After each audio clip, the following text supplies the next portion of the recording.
Hello friends, welcome to Mini Tech channel. Last video में हमने देखा कि मशीन क्या होती है। एक बार मैं रिवीजन करवा रही हूँ। जिन बच्चों ने लास्ट वीडियो नहीं देखी वो लास्ट वीडियो देख ले एक बार। देखिए, मशीन क्या होती है। मशीन जो हमारे काम को इजी बना दे उसको हम क्या कहेंगे, मशीन। उसके बाद हमने देखा सिंपल मशीन। जैसा कि फ़ोटो में दिख रहा है, ये सभी एग्जाम्पल सिंपल मशीन के हैं। Lever, incline plane, pulley, wheel and axle, wedge, screw jack. अब इन सभी एग्जाम्पल में आप देखो कि इनमें एक पॉइंट पर तो हम एफर्ट अप्लाई कर रहे हैं और दूसरे पॉइंट पे लोड लिफ्ट किया जा रहा है। तो ये सभी एग्जाम्पल हैं सिंपल मशीन के। इन सभी एग्जाम्पल को आपने अपनी डेली लाइफ में या आसपास में कहीं ना कहीं ज़रूर देखा होगा।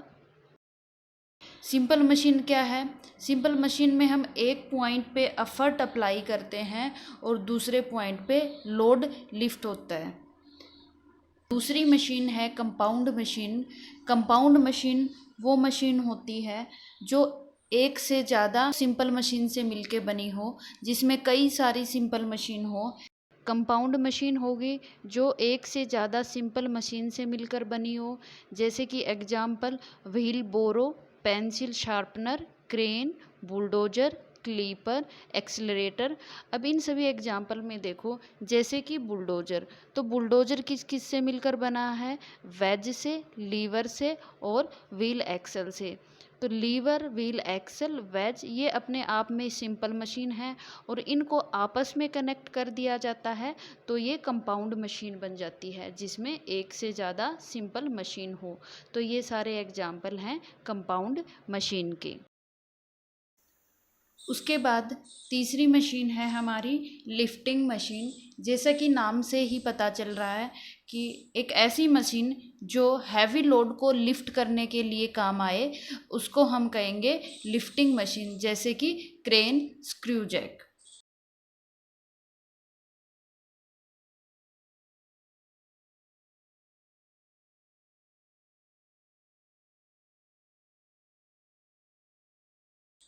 उसके बाद हमने देखा था कि मशीन के यूजेज क्या क्या होते हैं। सबसे पहले था to lift heavy load, to convert energy, to gain speed, to change the direction और to transfer energy from one place to another place. तो ये यूजेज थे मशीन के। आज हम डिस्कस करेंगे कुछ इम्पोर्टेंट डेफिनेशन जो एग्ज़ाम में 2 नंबर में पूछी जाती हैं। सबसे पहले है लोड। लोड क्या होता है? तो जो लोड किसे कहेंगे?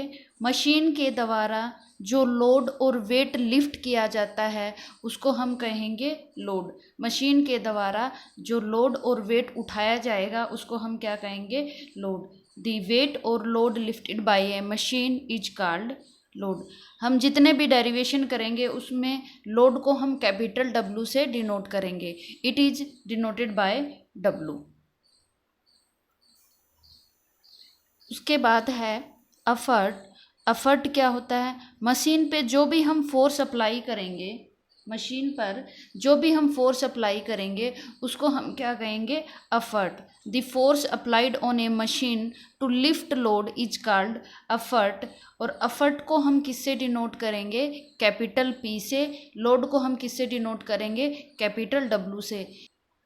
लोड को और एफर्ट को किससे डिनोट करते हैं, आपको ये ध्यान में रखना है। मैं कई बार पुली का एग्जाम्पल लूँगी इसको समझाने के लिए। जैसे कि ये पुली सिस्टम है और हम लोड को लिफ्ट कर रहे हैं और यहाँ से आप एफर्ट अप्लाई कर रहे हो। जैसे कि आपने 2 न्यूटन की फोर्स अप्लाई की 1.5 न्यूटन लोड को उठाने के लिए, तो इसमें लोड क्या हो गया? 1.5 न्यूटन और एफर्ट क्या हो गया? 2 न्यूटन। तो इस मशीन पे जो हमने फोर्स अप्लाई की इस लोड को उठाने के लिए वो क्या कहलाएगा? हमारा एफर्ट। और इस मशीन ने जो लोड लिफ्ट किया है उसको हम क्या कहेंगे? लोड या वेट। उसके बाद है input of machine. Input of machine क्या होता है? किसी मशीन पर कितना हम वर्क डन करते हैं उसको हम क्या कहेंगे? Input of machine.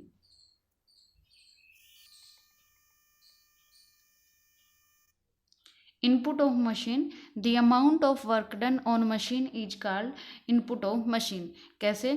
जैसे कि ये पुली सिस्टम है और हम इस लोड को उठाना चाहते हैं, लोड को हम W से डिनोट करेंगे, तो इस लोड को उठाने के लिए इस रोप को हमें क्या करना पड़ेगा?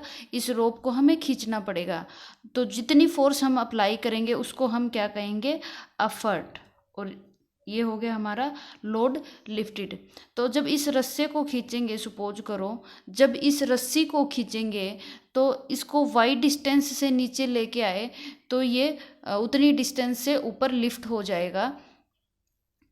इन दोनों का जो प्रोडक्ट होगा P into Y. Work done का क्या फॉर्मूला होता है? Force into distance. फोर्स या एफर्ट हमने कितना लगाया? P, और P एफर्ट लगाया तो ये रोप कितनी नीचे आ गई? वो हो गई इसकी डिस्टेंस। तो P इंटू वाई, ये क्या हो गया? Work done. और इसी वर्क डन को हम कहेंगे इनपुट ऑफ मशीन। तो हमने इस मशीन पे कितना काम किया?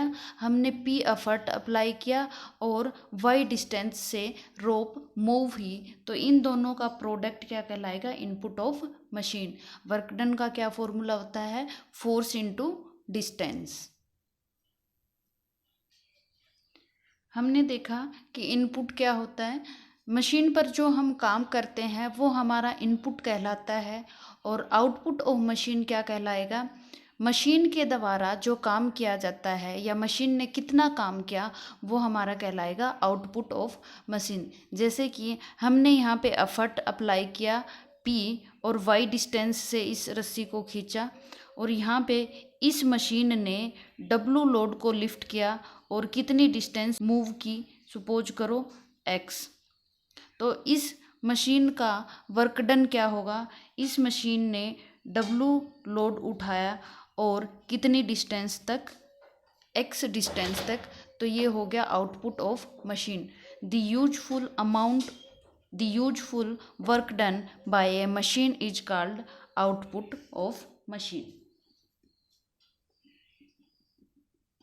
मशीन के द्वारा किया गया काम आउटपुट कहलाता है, और हमने मशीन पर कितना इनपुट अप्लाई किया और उस इनपुट से मशीन ने कितना काम किया वो हमारा इनपुट ऑफ मशीन कहलाता है। इसके बाद है मैकेनिकल एडवांटेज। मैकेनिकल एडवांटेज क्या होता है? The ratio of load lifted to effort applied is called mechanical advantage.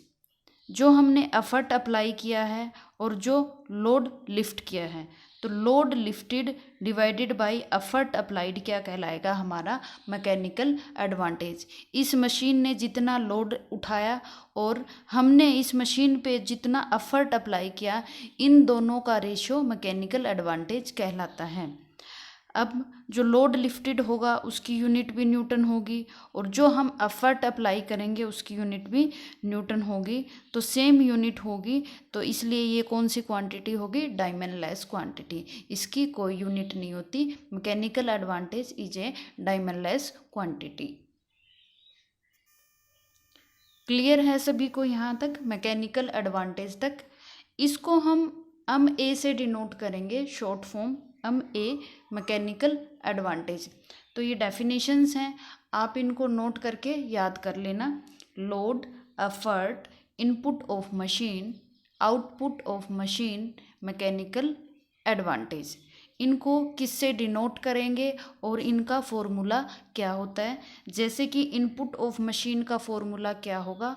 Effort into distance moved by effort. Effort को किससे मल्टीप्लाई कर देंगे? कितनी डिस्टेंस से एफर्ट ने मूव किया है। ऐसे ही आउटपुट किसके बराबर होगा?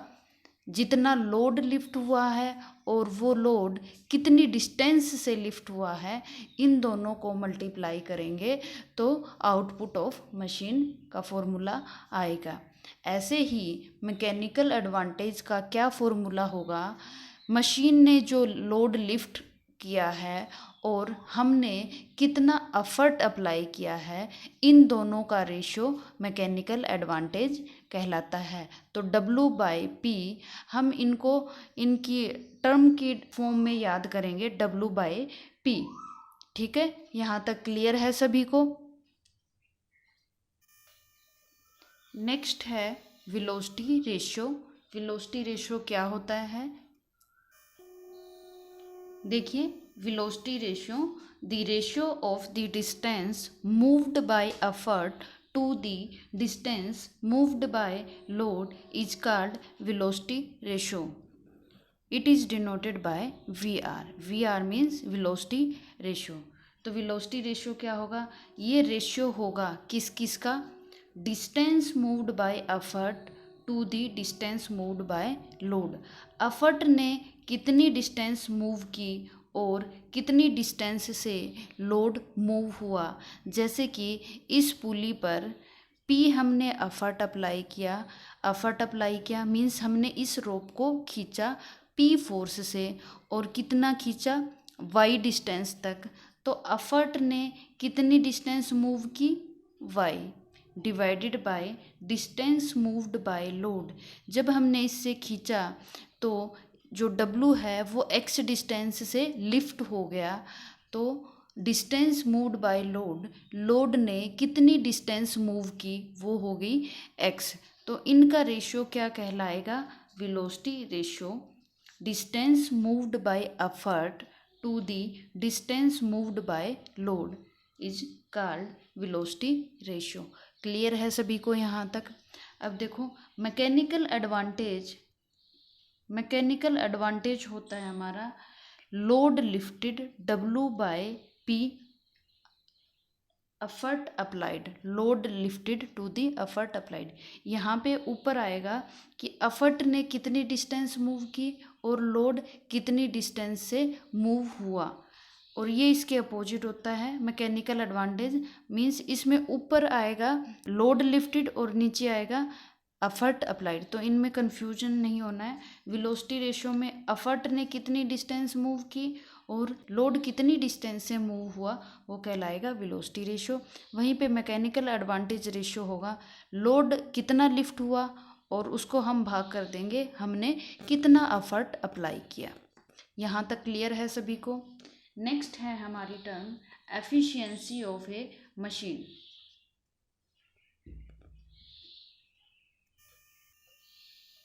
Efficiency of machine, the ratio of the output to the input of machine is known as efficiency of machine। तो efficiency of machine क्या होती है? जो मशीन का जो आउटपुट होगा उसको हम भाग कर देंगे हमने जो इनपुट अप्लाई किया है। तो output of machine to the input of machine is known as efficiency. Efficiency को हम ईटा से डिनोट करेंगे और ये ईटा का सिंबल रहेगा। तो एफिशिएंसी का क्या फॉर्मूला हुआ? Output of the machine to the input of the machine. अब एफिशिएंसी को हम परसेंटेज में एक्सप्रेस करते हैं तो इसको हम 100 से मल्टीप्लाई कर देंगे। जैसे हमारी मशीन की एफिशिएंसी कितनी है? 70%, 80%, 90%। तो इसका फॉर्मूला क्या रहेगा? ईटा इज इक्वल टू, हमने पीछे देखा था कि आउटपुट ऑफ मशीन का क्या फॉर्मूला होता है? W into X. W load lift हुआ और कितनी डिस्टेंस से लिफ्ट हुआ? X डिस्टेंस से। तो वो काम क्या कहलाएगा? हमारा आउटपुट। तो इसका फॉर्मूला हो गया W into x divided by input of machine. Input of machine का क्या फॉर्मूला हुआ? जितना हमने एफर्ट अप्लाई किया और कितनी डिस्टेंस तक अप्लाई किया, P into Y multiply by 100। तो ये फॉर्मूला हो गया efficiency of machine. Output of machine को हम भाग कर देंगे इनपुट ऑफ मशीन से। नेक्स्ट है हमारा आइडियल मशीन और परफेक्ट मशीन किसे कहेंगे? तो आइडियल मशीन और परफेक्ट मशीन वो मशीन होगी जिसकी एफिशिएंसी 100% होगी। इट मीन्स हम जिस पर इनपुट लगाएंगे वो सारा का सारा इनपुट आउटपुट में कन्वर्ट हो जाए। जैसे कि हमने इस पुली पे 5 न्यूटन फोर्स लगाया और 5 न्यूटन का ही हम लोड लिफ्ट कर पाएँ तो इस मशीन की एफिशिएंसी कितनी होगी 100%। लेकिन कुछ एफर्ट फ्रिक्शनल रेजिस्टेंस होगा उसमें लॉस हो जाता है, तो हम जितना लोड अप्लाई करेंगे उससे हम थोड़ी कम वैल्यू लोड की उठा पाते हैं। तो एफिशिएंसी अगर 100% हुई तो उस मशीन को हम कहेंगे आइडियल मशीन और perfect machine. If the efficiency of machine is 100% या फिर output of machine is equal to input of machine is called ideal machine और परफेक्ट मशीन। एफिशिएंसी 100% हो इसका मतलब भी यही हुआ कि उसका जो आउटपुट है वो किसके बराबर हो, इनपुट के बराबर हो। तो आइडियल मशीन के लिए क्या क्या कंडीशन होंगी कि मशीन कब आइडियल होगी। नंबर 1, अगर उसकी एफिशिएंसी किसके बराबर हो 100%, ईटा इज इक्वल टू 100%, तो वो मशीन हमारी आइडियल मशीन होगी। या फिर हम इनपुट या आउटपुट की टर्म में बात करें तो अगर आउटपुट जो मशीन का इनपुट के बराबर आ जाए, आइडियल मशीन कहेंगे या परफेक्ट मशीन कहेंगे। अब आउटपुट का क्या फॉर्मूला होता है, W into X. W load lift हुआ और X डिस्टेंस तक लिफ्ट हुआ। इनपुट ऑफ मशीन का फॉर्मूला P एफर्ट अप्लाई किया और Y डिस्टेंस तक अप्लाई किया, तो output is equal to input. अब W by P is equal to X को इस तरफ लेके जाएंगे तो Y से डिवाइड हो जाएगा। अब ये जो फॉर्मूला बन गया W by P, load lifted to the effort applied बन गया मैकेनिकल एडवांटेज का, और distance moved by effort to the distance moved by load, ये फॉर्मूला बन गया वेलोसिटी रेशो का। तो एग्जाम में क्वेश्चन आता है कि आइडियल मशीन क्या होती है या डिफाइन आइडियल मशीन, और जब हमारी मशीन आइडियल होगी। तो यहाँ से हमने देखा कि ये 3 कंडीशन निकल के आई। पहला कि अगर मशीन की एफिशिएंसी 100% हो एफिशिएंसी की टर्म में तो वो आइडियल मशीन होगी। अगर इनपुट आउटपुट की टर्म में बात करें हम तो आउटपुट अगर इनपुट के बराबर हो तो भी आइडियल मशीन होगी। तीसरा, अगर मैकेनिकल एडवांटेज वेलोसिटी रेशियो के बराबर हो तो भी मशीन आइडियल होगी। आगे हम न्यूमेरिकल करेंगे तो उसमें वैल्यू दी जाएगी, जैसे कि कितना लोड लिफ्ट हुआ है और कितना एफर्ट अप्लाई हुआ है और कितनी डिस्टेंस से मूव हुआ है। तो हम ये चेक कर लेंगे, उसका आउटपुट निकाल लेंगे और इनपुट निकाल लेंगे। W को X से मल्टीप्लाई कर देंगे, P को Y से मल्टीप्लाई कर देंगे। तो अगर उन दोनों की वैल्यू बराबर आ जाती है तो मशीन क्या होगी, आइडियल। अगर एग्जाम में क्वेश्चन आ जाए कि किसी मशीन का मैकेनिकल एडवांटेज और वेलोसिटी रेशियो दोनों बराबर है तो इस मशीन को हम क्या कहेंगे, फिल इन दी ब्लैंक्स में, वो आइडियल मशीन है। तो ये हमारी 8 डेफिनेशन हो चुकी हैं। इन 8 डेफिनेशन को मैकेनिकल फर्स्ट ईयर और सिविल फर्स्ट ईयर के बच्चे नोट कर लेंगे और इसको रिवाइज कर लेंगे। बाकी टॉपिक हम नेक्स्ट क्लास में डिस्कस करेंगे, जिसमें हमारे टॉपिक रहेंगे रिवर्सिबल मशीन क्या होती है और इरिवर्सिबल मशीन क्या होती है। तो चैनल को सब्सक्राइब करना ना भूलें। पूरी अप्लाइड मैकेनिक्स की वीडियो इसी चैनल पे अपलोड हो जाएगी और कंटिन्यू वीडियो को देखते रहिए।